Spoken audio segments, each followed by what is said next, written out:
ఆంధ్రప్రదేశ్లో వైఎస్ఆర్సీపీ అధికారాన్ని కోల్పోయి ఘోర పరాభవాన్ని చవిచూడడంతో అవమాన భారంతో జగన్మోహన్ రెడ్డి అసెంబ్లీలో అరగంట కూడా ఉండలేకపోయారు. ఆ తర్వాత అసెంబ్లీ నుంచి ఆయన పులివెందులు వెళ్ళారు. పులివెందులలో నిరసన సెగ తగలడంతో పులివెందుల నుంచి ఆయన బెంగళూరులోని యలహంక ప్యాలెస్కి వెళ్ళారు.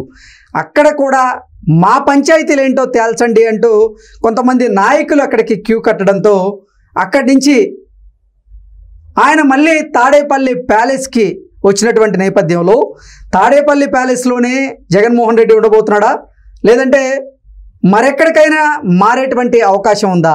అసలు రానున్న రోజుల్లో జగన్మోహన్ రెడ్డి ఎక్కడ నుంచి రాజకీయం చేయబోతున్నాడు అనే దాని మీద మనం విశ్లేషణ చేసుకునేటువంటి ప్రయత్నం చేద్దాం. ప్రస్తుతం మనతో పాటు ఉన్నారు ప్రముఖ సీనియర్ జర్నలిస్ట్ డివిఎస్ గారు. సార్తో మాట్లాడదాం. సార్ నమస్తే. సార్ నమస్తే. ఆంధ్రప్రదేశ్లో అధికారాన్ని కోల్పోయిన తర్వాత, అదిగాక ఘోర పరాభవాన్ని చవిచూసిన తర్వాత జగన్మోహన్ రెడ్డి అవమాన భారంతో అసెంబ్లీలో అరగంట కూడా గడపలేకపోయారు. తర్వాత పులివెందుల పర్యటనకు వెళ్ళారు.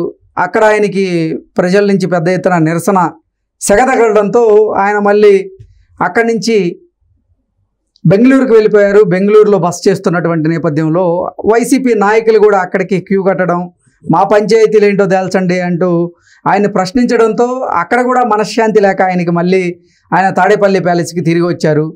ఇప్పుడు తాడేపల్లి ప్యాలెస్ నుంచే రాజకీయాలు చేయబోతున్నారా, మరెక్కడికైనా వెళ్ళబోతున్నారా అంటూ రకరకాల వార్తలు వస్తున్నటువంటి నేపథ్యంలో దీని మీద మీ విశ్లేషణ ఏంటంటే ఏం చెప్తారు sir? Jumping Jilani, jumping Jagan ఏంటి నెక్స్ట్ జంప్ ఎటు ఆయన? ఇప్పుడు తెగిన గాలిపటం అయ్యారు జగన్మోహన్ రెడ్డి. ప్రస్తుత పరిస్థితి ఏంటి? తెగిన గాలిపటం అయితే దారం ఎవరి చేతిలో ఉంది? ఇంకా దారం ఎందుకు కొట్టుకుపోయింది. తెగిన గాలిపటం ఇది ఏమైందో మనకు తెలియదు. అదేంటి, చెట్టు కొమ్మలో చిక్కుకుందా, లేకపోతే అట్లా గాల్లో ఎగిరిపోతుందా, ఇటుపోతుందో తెలియటలా. ఇప్పుడు తెగిన గాలిపటం తాడేపల్లి ప్యాలెస్కి చిక్కుకుని ఉంటే అది వేరే విషయం, వెళ్ళి మనం తీసుకోవచ్చు. ఏమైంది అది? ఆ గాలిపటం అసెంబ్లీకి వెళ్ళింది. అసెంబ్లీలో తెగింది. అయ్యన్నను చూడంగానే అది కాస్త తెగిపోయింది. స్పీకర్ స్థానంలో అయ్యన్న అనగానే ఆ తెగిన గాలిపటం మళ్ళా ప్యాలెస్కి వచ్చిద్దేమో అనుకుంటే అక్కడికి వచ్చి కాసేపు కూడా ఉండకుండా పులివెందులు పోయింది. పులివెందులు పరిగెత్తుకెళ్తే పులివెందుల్లో నుంచి బెంగళూరు పోయింది. మళ్ళా ఇప్పుడు బెంగళూరు నుంచి తాడేపల్లి ప్యాలెస్కి వచ్చిన ఈ తెగిన గాలిపటం ఎక్కడికి చేరు? What next? Jaganmohan Reddy London వెళ్ళిపోతున్నారా? ఎందుకంటే మరి ఆయన కూతుళ్ళు అక్కడ ఉన్నారు. లండన్లో వెళ్ళనిస్తుందా? ఇంతకుముందు అంటే లండన్ పర్మిషన్ ఈజీగా వచ్చింది. ఎందుకని? ఆయన ముఖ్యమంత్రి మరి పాపం బాగోదు, ఆయన ఎలా ఆపుతామని చెప్పి మరి ఆయన అనుమతి కూడా ఇచ్చేశారు సిబిఐ కోర్టులు కూడా. ఆయన అసలు విదేశాలకు వెళ్ళాలంటే ముందు అనుమతి తీసుకోవాలి. అవును, ఎందుకంటే 12 ఛార్జ్ షీట్లు సిబిఐ ఆర్థిక నేరగాడిగా ఆయన మీద ఆరోపణలు ఉన్న నేపథ్యంలో 9 ఈడీ ఛార్జ్ షీట్లు ఉన్న దీంట్లో ముందు అసలు అక్కడ బిగిన్ అవుతుంది డే టు డే ఎంక్వైరీ. ఇప్పుడు కనుక నేను మళ్ళీ లండన్ వెళ్ళటానికి నాకు పర్మిషన్ ఇవ్వండి, నా పిల్లలు అక్కడ ఉన్నారు అని అంటే ఇచ్చే అవకాశం లేదు. అంటే దేశపు సరిహద్దులు దాటడానికి సిబిఐ కోర్టు పర్మిషను ఇవ్వదు. ఇప్పుడు ఆయనకి ఇంకేం సంబంధాలు లేవు.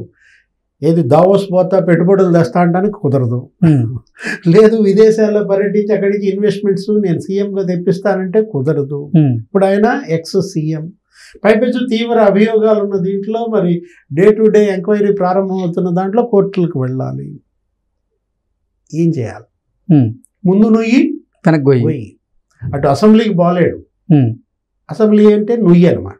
పోయి అందుకు ఆడ దూకుతాడు. అక్కడ ఏంది, ఆల్రెడీ నీకు 164 మంది ఉన్నారు. యోధులంతా రెడీ ఉన్నారు, కత్తులు గిత్తులంతా నూరుకుంటా అసెంబ్లీలో. అటు తెలుగుదేశం ఎంతమంది? 135 మంది, 21 మంది జనసేన, 8 మంది బీజేపీ. అందరూ ఈయన బాధితులే. పోయి మరి ఆ గుంతలో పడతాడా? వాళ్ళాడు. అందుకే కదా ఏది, నన్ను ప్రధాన ప్రతిపక్ష నాయకుడిగా మీరు గుర్తిస్తే వస్తా, లేకపోతే రాను అనే ఒక లేఖ కూడా రాశాడు. ఎవరికి? అయ్యన్న పాత్రుడు గారికి. సరే మొత్తానికి ఏదో ఒకటి లెటర్ రాశాడు. ఆ లెటర్ వల్ల మంచి చర్చలు కూడా జరిగాయి. రాజ్యాంగం మీద చర్చ, ఆర్టికల్స్ మీద చర్చ, నీకు వరుస పెట్టి కౌల్ అండ్ షక్దర్ గురించి, 208 గురించి ప్రొఫెసర్లంతా కూడా ఎరగదీసి వదిలిపెట్టారు. ఇది జగన్మోహన్ రెడ్డి రాసిన లెటర్లో వాస్తవాలు ఎంతవరకు ఉన్నా కానీ ఎవరికి వాళ్ళు వీళ్ళ పాండిత్యాన్ని మాత్రం బాగా బయట పెట్టారు. మేధావులు, సోకాళ్ళు, సూడో స్కాలర్స్ అనుభవం వాళ్ళని, మళ్ళీ వాళ్ళ కోపాలు వస్తాయి. అసలు డిస్క్రిమినేషన్ పవర్స్ ఎవరికి ఉంటాయి? స్పీకర్ కన్నా సంగతి కూడా తెలుసు కదా. స్పీకర్ ఉండమంటే ఉండాలి, పొమ్మంటే పొమ్మనాలి. అతను ఎవరైనా కావచ్చు. అలాంటి సుప్రీం పవర్స్ స్పీకర్కి ఉన్నప్పుడు అసెంబ్లీలో ఆయనే రాజు. అలాంటిది మీరు అవన్నీ వదిలేసి ఏదేదో ఆర్టికల్ 208 గురించి, లేకపోతే కౌల్ అండ్ షక్దర్ గురించి, ఇంకేదో 12A, 12B, 12C చర్చల మీద చర్చలు పెట్టారు. అది కాదు కదా. జగన్మోహన్ రెడ్డి ఇప్పుడు అసెంబ్లీకి వెళ్ళలేడు. పోనీ తాడేపల్లి ప్యాలెస్లో ఉందామా అంటే ఉండగలడా? పులివెందులు వెళ్తే ఏమైంది? అక్కడ కౌన్సిలర్లంతా చుట్టుముట్టి మా సంగతి ఏంటి తేల్చమన్నారు. 650 కోట్ల బకాయిలు ఉన్నాయి. ఇక్కడ ఒక పులివెందుల వార్డు కౌన్సిలర్లు చేసిన వర్కుల తాలూకు బాకీ ఎంత ఉంది? 650 కోట్లు. 250 కోట్లు ఏమో పాడా కింద చేశారంట.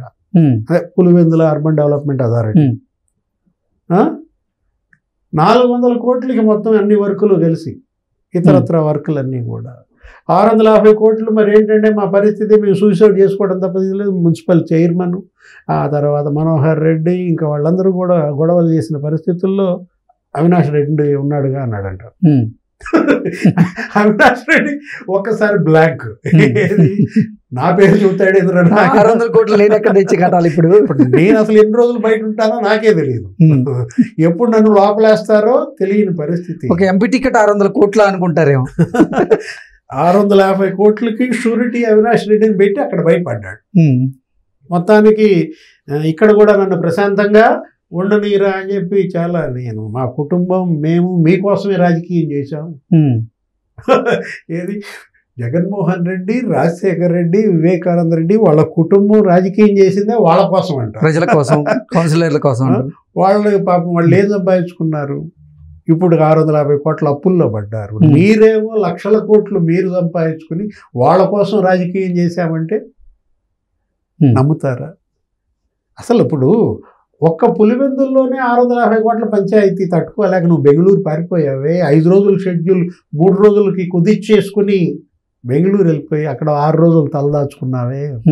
10 ఏళ్లలో ఇదే ఫస్ట్ టైం అంట బెంగళూరు వెళ్తా. అవును, యలహంక ప్యాలెస్ పార్టీ పెట్టిన తర్వాత అక్కడ ఒక గోల, డీకే శివకుమార్తో కలిశాడని, కాంగ్రెస్ ఆయన అసలు నేను కలవలేదని ఆయన ట్వీట్ చేసే వరకు వచ్చింది. ఇవాళ ఏది ప్రెస్ క్లిప్పింగ్ ఒకటి పెట్టి బొకే ఇస్తున్నది. అసలు జగన్మోహన్ రెడ్డి నేను ఎప్పుడు కలవలేదు, అసలు బొకే నా దగ్గరికి రాలేదు, ఇదేదో మార్ఫింగ్ బొకే అని చెప్పి శివకుమార్ ట్వీట్ చేశాడు. అంటే జగన్మోహన్ రెడ్డిని పేరు విన్నా, ఆయన్ని కలిసినా ఎంత భయపడిపోతున్నారో శివకుమార్ ట్వీటే ఇవాళ ఉదాహరణ అనమాట. షాక్ కొట్టింది ఒకసారిగా శివకుమార్, ఫీజులు ఎగిరిపోయే పరిస్థితి. నాకున్న పదవి నాకేడబోద్దు ఆయన పేరు చెబితే అని ఆయన భయపడుతున్నాడు. సరే, అక్కడ పంచాయతీల దాళ్ళకే ఎక్కడికి వచ్చాడు ఇప్పుడు మళ్ళా తాడేపల్లి ప్యాలెస్. ఇక్కడ మరి పులివెందుల్లోనే నీకు 650 కోట్ల సెగ తగిలింది. ఇక్కడ ఇప్పుడు ఎంత సెగ తగులుద్ది అంటావు? ఇప్పుడు తాడేపల్లి పంచాయతీల సంగతి ఏంటి? ప్యాలెస్లో ఉంటే ఇక రోజు పంచాయతీయే. ఇప్పుడు మేము మొత్తం రాష్ట్ర వ్యాప్తంగా వర్కులు చేసిన వాళ్ళు ఉన్నారు. ఇరిగేషన్ ప్రాజెక్టులకు కానీ, లేకపోతే ఇంకా రోడ్స్కి సంబంధించి కానీ చేయకుండానే బిల్లులు చేసుకున్న వాళ్ళు ఉన్నారు. ఇప్పుడు వాళ్ళంతా వచ్చి పడతారు. ఇప్పుడు మెగా ఆయన వచ్చి పడతాడు, ఆ పిఎల్ఆర్ వచ్చి పడతాడు, ఆ తెలంగాణ మంత్రి ఆయన బిల్లులు అవి ఉన్నాయి, ఆయన వచ్చి పడతాడు. నీకు వరుస పెట్టి ఇప్పుడు ఎవరెవరైతే ఇవాళ అతను ఉన్నాడు, ఆ షిర్డీ సాయి ఎలక్ట్రికల్స్, అతను నా పంచాయతీ ఏంటంటాడు విశ్వేశ్వర రెడ్డి. ఇప్పుడు అతను ఇంకొకడు ఉన్నాడు, ఎవడో గ్రీన్ కో, వాడెవడు చలమల శెట్టి సునీల్, అనిల్, నాకు తెలియదు ఆ పేర్లన్నీ, నీకే తెలియదు. చలమల శెట్టి సునీల్ అన్నీ నాతో చెప్పిస్తావు. చలమల శెట్టి పంచాయతీ ఏడదెలిచేయండి, మేఘా కృష్ణారెడ్డి పంచాయతీ ఏడదెలిచేయండి, షిరిడి విశ్వేశ్వర రెడ్డి పంచాయతీ ఎప్పుడు తెలియదు. ట్రాన్స్ఫార్మర్లు పెద్ద స్కాములు అవన్నీ కూడా. మీకు 15,000 50,000 కొనిపించారు, 50,000 1,50,000 కొనిపించారు. అంత పెద్ద సెగ తగిలితే మరి ఇప్పుడు తాడేపల్లి ప్యాలెస్లోనే జగన్మోహన్ రెడ్డి ఉండే అవకాశం ఉందా, లేదంటే మీరు చెప్పినట్లుగా ఆయన లండన్కి టికెట్లు బుక్ చేసుకోబోతున్నాడా అంటే ఏం చెప్తారు సార్? జంపింగ్ తప్పదు. ఏది జంప్ జిలాని జంప్ జగన్ అన్నది అందుకే కదా. కాకపోతే నువ్వు అన్నట్టు నెక్స్ట్ జంప్ ఎక్కడికండి అని అడుగుతున్నావు. నన్ను అడిగితే నేనేం చెబుతాను, మేడం అడుగు. అది చెప్పాల్సింది భారతీయ మేడం కానీ మనం కాదనమాట. ఇవాళ ఒక వైపేమో ఈ ఆస్తులు ఎలా కాపాడుకోవాలి, రెండు ఈ కేసుల నుంచి ఎలా బయటపడాలి. ఇప్పటిదాకా ముఖ్యమంత్రి పదవి గొడుగును అడ్డం పెట్టుకుని మనం కేసులు వాయిదాలకు వెళ్లకుండా ఎగ్గొట్టాం. ఇప్పుడు వాయిదాలకి వెళ్ళాలి. అటు సిబిఐ, ఇటు ఈడీ పాత కేసులు, కోడికత్తి కేసు, వివేకానంద రెడ్డి హత్య కేసు, ఇప్పుడు మళ్ళీ మద్యం కేసులని, లిక్కర్ ఇసుక కేసులు, రకరకాల కేసులు కూడా కొత్త ఫైల్ కేసులు ఆల్రెడీ బిగిన్ అయింది. రెడ్ బుక్ ఓపెన్ అయింది. వాసుదేవరెడ్డి పని చూసాం మనం. ఎవరైనా బెవరేజెస్ ఎక్కడున్నాడు వాసుదేవరెడ్డి? నానక్రమ్ కూడా విల్లాలో ఉన్నాడా? అసలు ఆ విల్లా ఎవరిది? బినామీ ఎవరు? ఆ విల్లాలో ఎన్ని పాములు దొరికాయి? వెంకటరెడ్డి మైనింగ్. అసలు ప్రతి ఒక్కటి తిమింగలం కదా. ఎన్ని తిమింగలాలు ఇవాళ ఒక్కొక్క మంత్రిత్వ శాఖలో ఉన్నాయి. ప్రతి మంత్రిత్వ శాఖలో ఒక తిమింగలం ఉన్నప్పుడు ఈ తిమింగలాలన్నీ కూడా ఇప్పుడు తాడేపల్లి ప్యాలెస్ మీద పడతాయి. ఓకే, మా పంచాయతీ తేల్చమంటాయి. నిన్ను నమ్ముకుని మేము ఇవాళ భ్రష్టత్వం పట్టాము, మరి మమ్మల్ని నువ్వు ఒడ్డునేస్తావా? నువ్వు నీ పరిస్థితి ఏంటి, మా పరిస్థితి ఏంటి? ఇవాళ గ్రూమింగ్ అనమాట. Okay sir, okay sir, thank you so much. నమస్తే.